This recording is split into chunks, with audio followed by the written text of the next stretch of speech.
Pastor Richardson with New Horizon here with our daily devotional. I want to look at something that I believe the Christian world is facing that oftentimes we find it difficult to address because of our faith. We tend to think that we are exempt from being depressed. We think that we're exempt from even coming to a point of where distress and troubling times can cause us to lose hope, be at a point of despair. So I would like to focus on today what I believe is encouraging from Psalms 42 and 43 that I believe will help us defeat depression.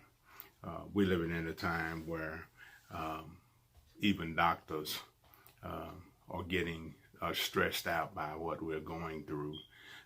One doctor in New York City even committed suicide after facing so much tragedy. People of God, you're not devoid of faith when you're in a position to where you are in despair. As a matter of fact, when you are in a place in your faith where you're in despair, that's a place where people of great courage and faith in God have found themselves. Elijah, Paul, even Jesus at the Garden of Gethsemane. We believe that we in our humanity, as Jesus said, the spirit is willing, but the flesh is weak. In the flesh, we are not exempt from getting to a point in our life where we're up against the wall, and because we haven't seen God in this way, sometimes we are discouraged into believing that God can't. The psalmist says in Psalms 42 and 43, 3 times we find him asking himself, why art thou cast down, O my soul, and why art thou disquieted in me?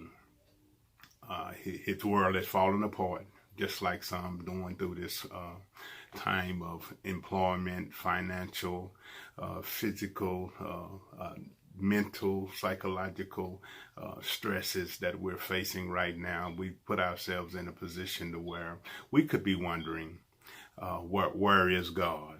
Depression, even in the Christian faith, is a very serious problem in our world today. And I believe that depression have a pattern.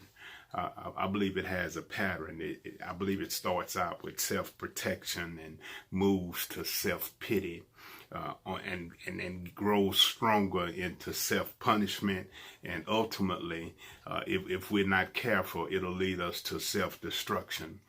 But what I believe this psalmist is tailored to teach us is that if we would surrender our concerns to God, if we will get our eyes off ourselves and look to God, and remember that the Lord died for what we're going through right now, I believe we put ourselves in a position to, even as we yearn now, as the psalmist say, even as we yearn for the Lord's absence, in our where are you God moments, I believe if we would look toward the hills from which cometh our help, I believe that we'll find ourselves in a position to where we can know that while our circumstances seem to be drowning us, while it looks as though we're in over our head, we have a God that can let us walk on what we should be drowning in,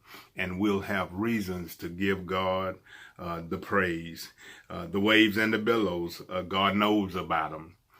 Where we are, God already knows where we are. And what I believe is, if we would look to God, look to his word, God will give us some guidance. God will guard us and guide us, no matter how miserable we might feel. Be encouraged, people of God, and know that God is greater than how we feel. Walk by faith and not by sight. And when we get at a point of despair, know that all that we think everything that we could be thinking of will never get us out of it. We will only be as much as we trust our creative God and his effort.